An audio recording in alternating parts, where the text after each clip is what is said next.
अस्सलाम वालेकुम स्टूडेंट्स। आज हम पढ़ेंगे chapter number 8 first year physics wave motion and sound के हवाले से। हमने गुज़श्ता लेक्चर्स में ये सीखा है वाइब्रेटरी मोशन क्या होता है और हुक्स लॉ किसे कहते हैं, हुक्स लॉ क्या एक्सप्लेन करता है और रेस्टोरिंग फोर्स के हवाले से। ठीक है, तो आज हम समझने जा रहे हैं what is the simple harmonic motion and what is the connection between uniform circular motion and simple harmonic motion. ठीक, सबसे पहले हम बात करते हैं सिंपल हार्मोनिक मोशन की।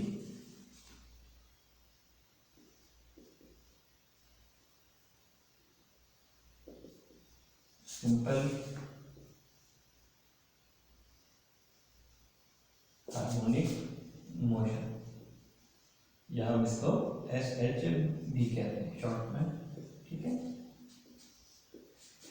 स्टूडेंट, सिंपल हार्मोनिक मोशन कोई अलग मोशन नहीं है, हम इसको पहले पढ़ चुके हैं, हमने इसके बारे में स्टडी किया था। हमने लास्ट टाइम पढ़ा था वाइब्रेटरी मोशन को या हमने पढ़ा था हुक्स लॉ को। तो जो हमने एग्जांपल ली थी स्प्रिंग की या हमने एग्जांपल ली थी सिंपल पेंडुलम की, बिल्कुल उसी तरह से हम देखते हैं कि सिंपल हार्मोनिक मोशन भी वो मोशन होती है जो पीरियोडिक मोशन हो। ठीक है, जो अपनी मोशंस को रिपीट करे। सो हम सिंपली इसको डिफाइन कर सकते हैं सिमिलरली जैसे लास्ट टाइम हमने पढ़ा था। It is a periodic motion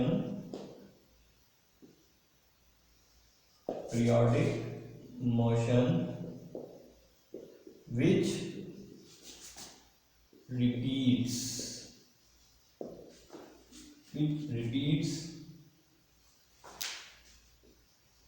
its motion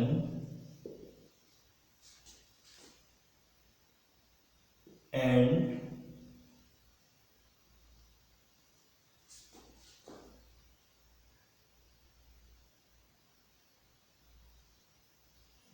sometimes we say back and forth motion। ठीक है स्टूडेंट्स, हमने ये सीखा था हुक्स लॉ में कि बैक एंड फोर्थ मोशन क्या होती है या टू एंड फ्रो मोशन क्या होती है। ठीक है, हमने एग्जांपल ली थी सिंपल पेंडुलम की और हमने स्प्रिंग के हवाले से कुछ एग्जांपल्स डिस्कस की थी। ठीक है, अब हम समझेंगे सिंपल हार्मोनिक मोशन जो पीरियोडिक मोशन होती है उसकी कुछ कैरेक्टरिस्टिक्स को। ठीक है, क्योंकि हमें ये तो पता चल चुका है कि जो पीरियोडिक मोशन होती है वही सिंपल हार्मोनिक मोशन होती है। ठीक है, या हम इसको पहले पढ़ चुके हैं बैक एंड फोर्थ मोशन या हम टू एंड फ्रो मोशन भी कहते हैं। ठीक है स्टूडेंट्स, सो हमें समझना पड़ेगा इसको मज़ीद समझने के लिए सिंपल हार्मोनिक मोशन को हमें देखना पड़ेगा इसकी कैरेक्टरिस्टिक्स को। ठीक है, so let's discuss the characteristics.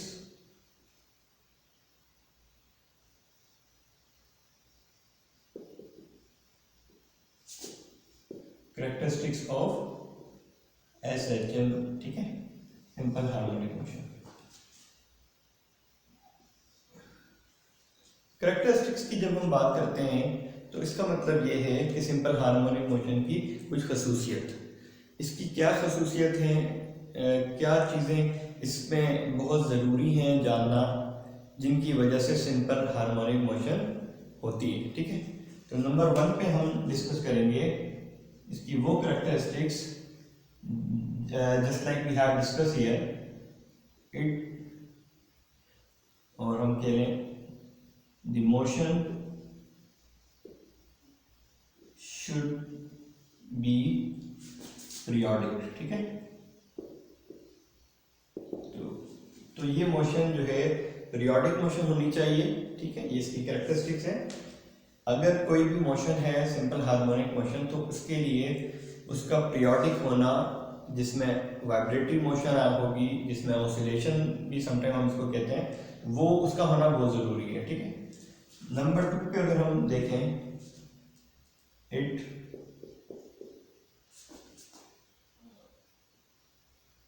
must B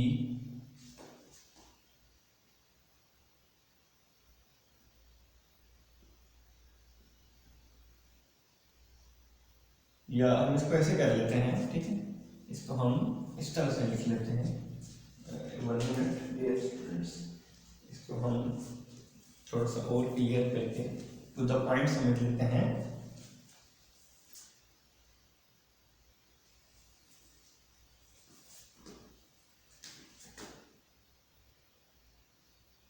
restoring force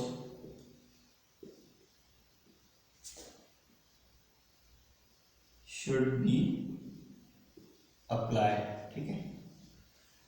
second point को देखें, इसमें हमने लिखा कि रेस्टोरिंग फोर्स जो है वो भी अप्लाई करनी चाहिए सिंपल हार्मोनिक मोशन के लिए, बहुत ज़रूरी है, जैसे हमने एग्जांपल में स्प्रिंग की देखा था, ठीक है, रेस्टोरिंग फोर्स को।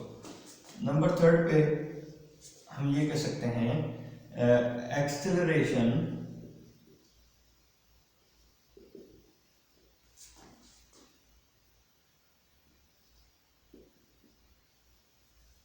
should be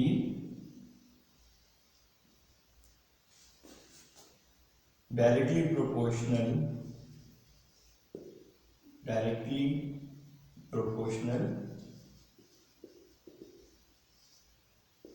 to the displacement, ठीक है।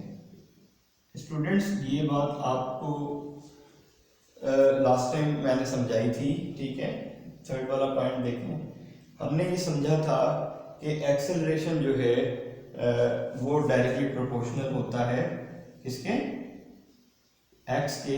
इस बात को हमने ड्राइव भी किया था इस इक्वेशन को, जिसमें हमने न्यूटन्स के फॉर्मूले के मुताबिक, न्यूटन्स की इक्वेशन ऑफ सेकंड लॉ के मुताबिक हमने इक्वेशन फाइंड की थी, जिसमें एक्सेलरेशन को हमने directly proportional to displacement show किया था, ठीक है, और अपोजिट डायरेक्शन के अंदर। ये थर्ड पॉइंट इसको एक्सप्लेन कर रहा है, acceleration should be directly proportional to displacement, ठीक है। एंड नंबर 4 हम लास्ट पॉइंट की बात करते हैं। ये भी हम इसमें ये भी कह सकते हैं कि the acceleration should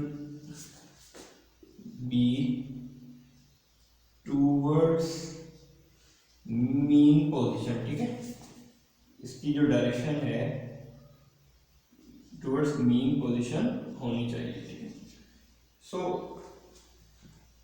fourth point को समझने के लिए हम दोबारा से इस इक्वेशन को गौर करेंगे इधर, ठीक है।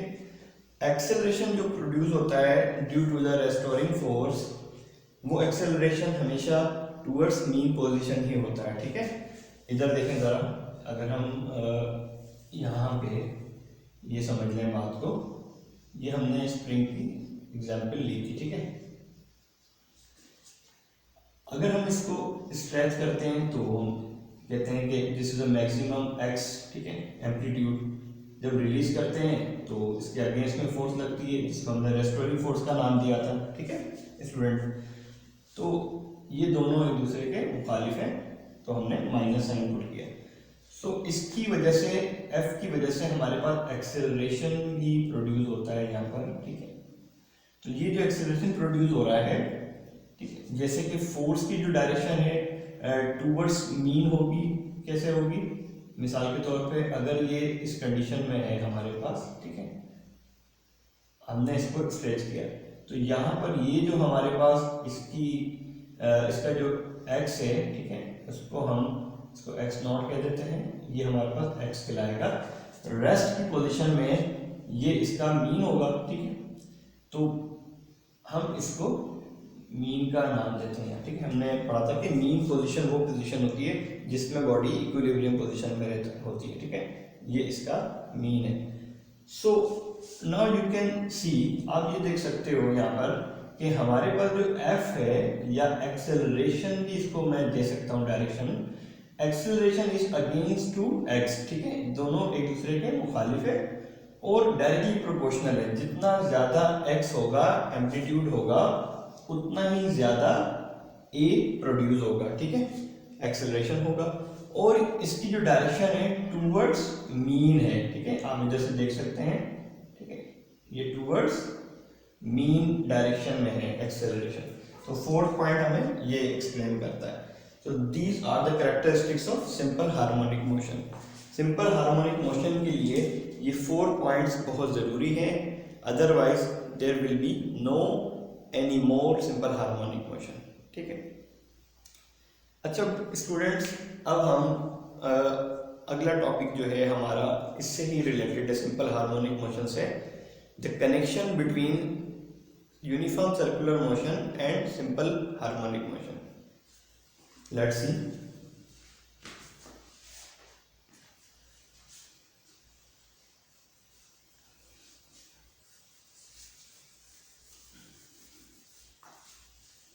स्टूडेंट्स, जैसे कि हमने ये समझा था पिछले लेक्चर्स के अंदर कि यूनिफॉर्म सर्कुलर मोशन क्या होता है, ठीक है। यूनिफॉर्म सर्कुलर मोशन वो मोशन होती है जिसमें बॉडी अपनी सर्कल पे कांस्टेंट स्पीड से मूव करती है, ठीक है। कोई भी पार्टिकल अगर एक सर्कल पे मूव कर रहा है कांस्टेंट स्पीड के साथ तो हम उसको यूनिफॉर्म सर्कुलर मोशन कहते हैं, ठीक है। Let's see what is the connection between uniform circular motion and simple harmonic motion. So the connection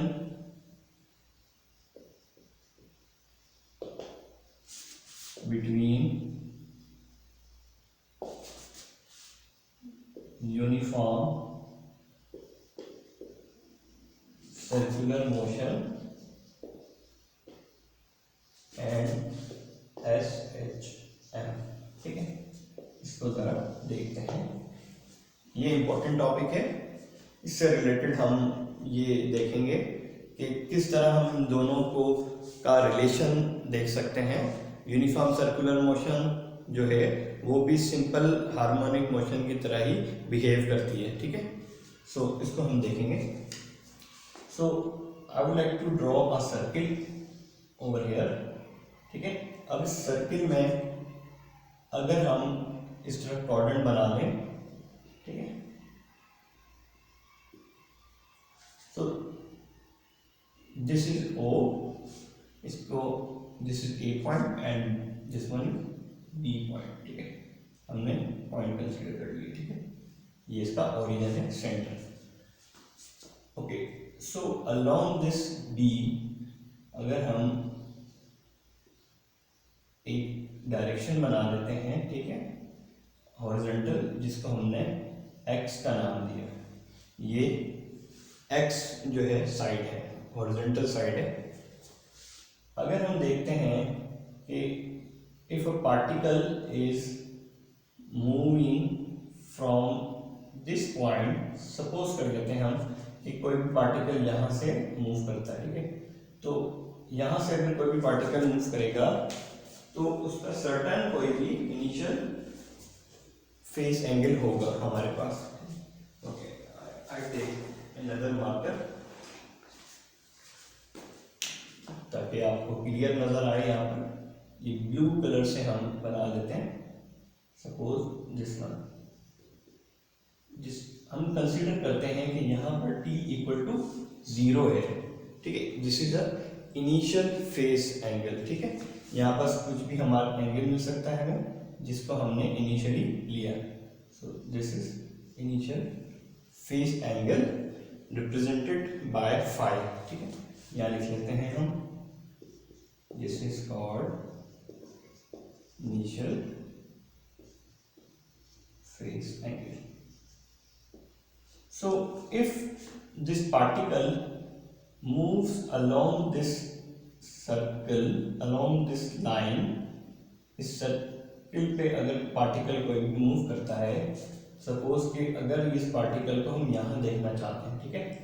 so suppose कि हमने ये लाइन ड्रॉ की, ठीक है, this one, this is a P point, हमने एक पॉइंट कंसीडर किया P, ठीक है, और इस पॉइंट को हमने नाम दिया सपोज कि Q का, ठीक है। So now you can see that the projection of this P point will be here, ठीक है। इसकी जो प्रोजेक्शन है अगर हम देखें तो वो इस तरीके से x पे लाई करेगी, ठीक है, with the perpendicular line 90 degree angle के साथ इस तरीके से, ठीक है। So and this one we can give the name of maximum displacement और एम्पलीट्यूड। अब इसको हम x नॉट का हमने नाम दे दिया क्योंकि ये एक्सट्रीम पोजीशन है इसकी, ठीक है।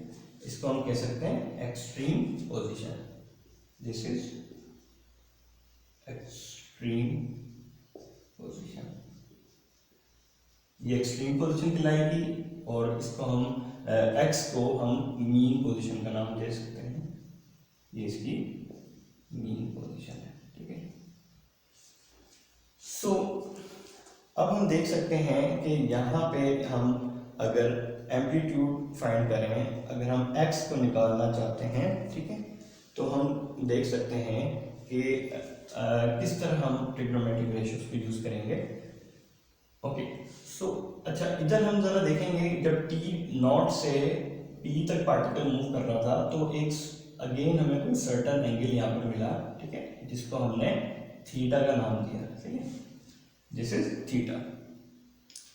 ये थीटा जो एंगल है हमारे पास, इसको हम क्या कहेंगे, दिस इज एंगुलर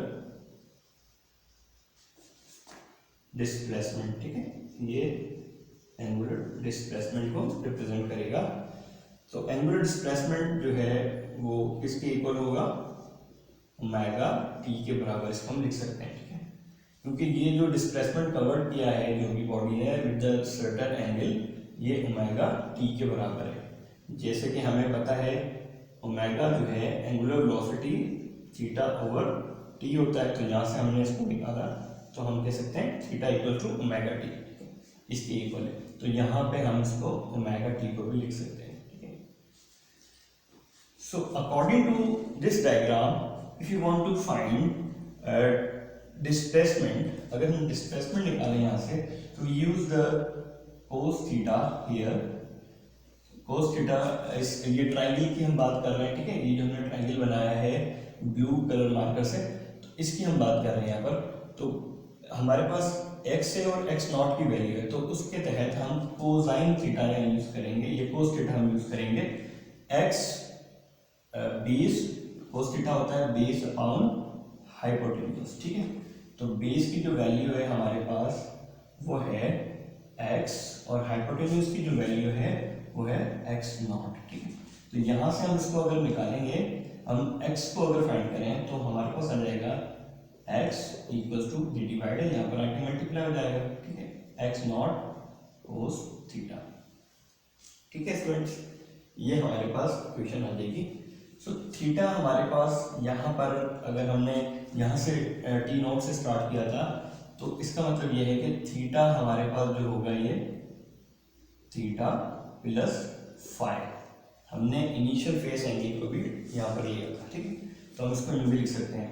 तो x equals to x naught cos theta, थीटा की जगह हम अगर वैल्यू पुट करें ये वाली, तो हम पुट कर सकते हैं this is also shows angle omega T plus five, ठीक है, दिस इज कॉल्ड डिस्प्लेसमेंट, ठीक है, इसे हम डिस्प्लेसमेंट कहते हैं।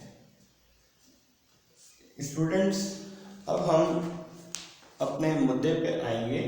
डिस्प्लेसमेंट तो हमने निकाला, ठीक है, लेकिन अगर हम कनेक्शन देखना चाह रहे हैं बिटवीन यूनिफॉर्म सर्कुलर मोशन और SHM से रिलेटेड, तो हमें डिस्प्लेसमेंट के साथ ये ज़रूर रिलेशन देखना होगा कि एक्सेलरेशन यहाँ पर किस तरह हम फाइंड कर सकते हैं, ठीक है, बिकॉज इस पर अगर गौर करें कि हमने, अगर हम इसको रिलेट कर रहे हैं यूनिफॉर्म सर्कुलर मोशन को सिंपल हार्मोनिक मोशन के साथ, तो हमें ये बताना बहुत ज़रूरी है कि जो हमारे पास सिंपल हार्मोनिक मोशन होता है उसके अंदर एक्सेलरेशन का डायरेक्टली प्रोपोर्शनल रिलेशन होता है x के साथ, ठीक है। तो हमने x तो फाइंड किया, बट हमें एक्सेलरेशन भी निकालना होगा ताकि हम ये देख सकें कि acceleration is directly proportional to इस x के बराबर है, ठीक है। So let's find the acceleration, ठीक है। एक्सेलरेशन निकालने के लिए हमें वेलोसिटी निकालनी होती है, because acceleration is the rate of change of velocity. अच्छा, यहाँ पे स्टूडेंट आप देखें, अगर हम यूनिफॉर्म सर्कुलर मोशन की बात करते हैं तो यहाँ पे हमारे पास टेंजेंशियल वेलोसिटी भी होगी और एंगुलर वेलोसिटी भी होगी, ठीक है। तो एंगुलर वेलोसिटी की अगर हम बात करें, इसको अगर हम अपने जहन में रखते हैं, इस इक्वेशन को हम जब इसको ड्राइव करेंगे तो हमें ये इक्वेशन प्रूव होगी, ठीक है। इसी इक्वेशन को हमें लेकर आना है। सो पहले हम बात करते हैं एंगुलर वेलोसिटी की। एंगुलर वेलोसिटी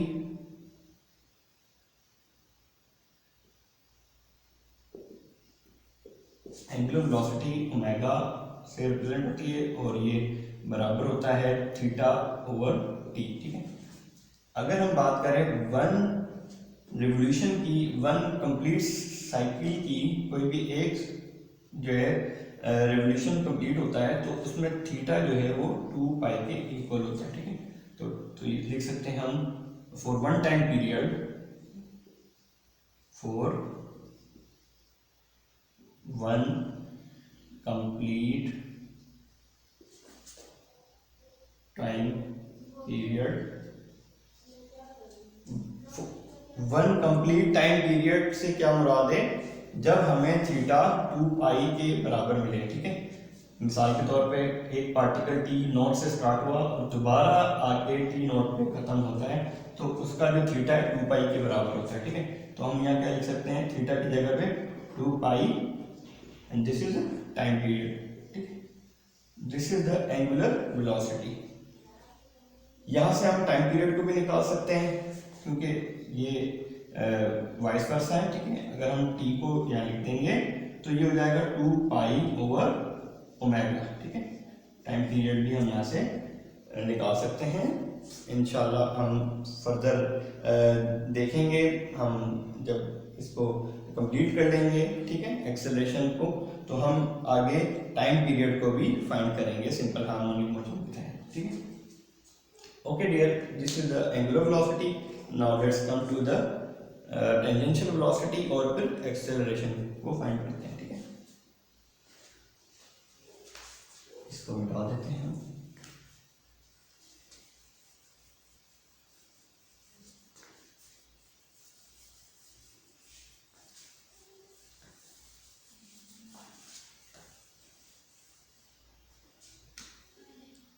स्टूडेंट अभी हमने बात की एंगुलर वेलोसिटी की, ठीक है। तो एंगुलर वेलोसिटी जो है वो 2 पाई अपॉन टी के बराबर आई, ठीक है, फॉर वन कंप्लीट रिवोल्यूशन में, वन कंप्लीट टाइम पीरियड के साथ, ठीक है। अच्छा, अब हम अगर देखें टेंजेंशियल वेलोसिटी किसके बराबर होती है, ठीक है, तो उसके लिए अगर हम देखें कि कोई भी पार्टिकल है, इसकी जो वेलोसिटी है जिस वन, ठीक है, इधर गौर करें कि ये जो वेलोसिटी है इसकी जो एक हम यहाँ देखते हैं टेंजेंट टू द सर्कल होती है, ठीक है। ये टेंजेंट टू द सर्कल जो वेलोसिटी है इसको हम v p के साथ लिख सकते हैं, ठीक है। p इज अ पार्टिकल की पोजीशन है कोई भी, ठीक है, या पार्टिकल कंसीडर कर सकते हैं उसको, and v for tangential velocity, ठीक है। तो टेंजेंशियल वेलोसिटी किसकी इक्वल होती है, हमने लास्ट पिछले चैप्टर्स के अंदर ये डिस्कस किया था, पढ़ा था कि टेंजेंशियल जो वेलोसिटी है वो ओमेगा r के बराबर होती है, ठीक है। r इज द रेडियस, यहाँ पर रेडियस से मुराद क्या है, हमें क्या ले रहे हैं, x नॉट ले रहे हैं, तो हम यहाँ पर x नॉट की बात कर सकते हैं, ठीक है, हम पुट कर सकते हैं यहाँ पर x नॉट। सो ये हमारे पास आएगा टेंजेंशियल वेलोसिटी। बट अगर हम देखें कि जब ये बॉडी इस तरह मूव करेगी एक सर्कल पे, तो अगर हम कंसिडर कर लें कि यहाँ पर बॉडी आ जाती है, यहाँ पर हमारे पास जब x, इसको हम माइनस कह सकते हैं, ठीक है, कोऑर्डिनेट के हवाले से। सो दिस वन यहाँ पे अगर हम शो करें इस तरह से, this is the acceleration on x, ठीक है। x क्यों लिख रहे हैं, क्योंकि इसकी जो प्रोजेक्शन है वो x पे लाई करेगी, ठीक है। जिस तरह से p पार्टिकल की हमने पोजीशन या x पे हमने देखा था, तो ये डायरेक्शन किसको शो कर रही है, ठीक है, सेंट्रीपिटल एक्सेलरेशन की हम बात कर रहे हैं, ठीक है। तो सेंट्रीपिटल एक्सेलरेशन किसके इक्वल होता है? सेंट्रीपिटल एक्सेलरेशन को अगर हम x के साथ ले रहे हैं तो कोई हल नहीं है, वो बराबर होता है v स्क्वायर ओवर r, और r को चले हम यहाँ से हम इसके ज़रिए हम कह सकते हैं कि जो r है हमारे पास वो x है, ठीक है। उसकी वैल्यू x के बराबर है, या x नॉट ले सकते हैं हम, ठीक है, x नॉट। ओके स्टूडेंट, ये बात हमें समझ में आती है यहाँ तक। अब यहाँ से हम क्या करेंगे, we can substitute here the value of tangential velocity. इसको अगर हम इक्वेशन 1 का नाम दे दें, इसको इक्वेशन 1 में पुट आउट करेंगे तो हमारे पास क्या आएगा, लेट्स सी, ओमेगा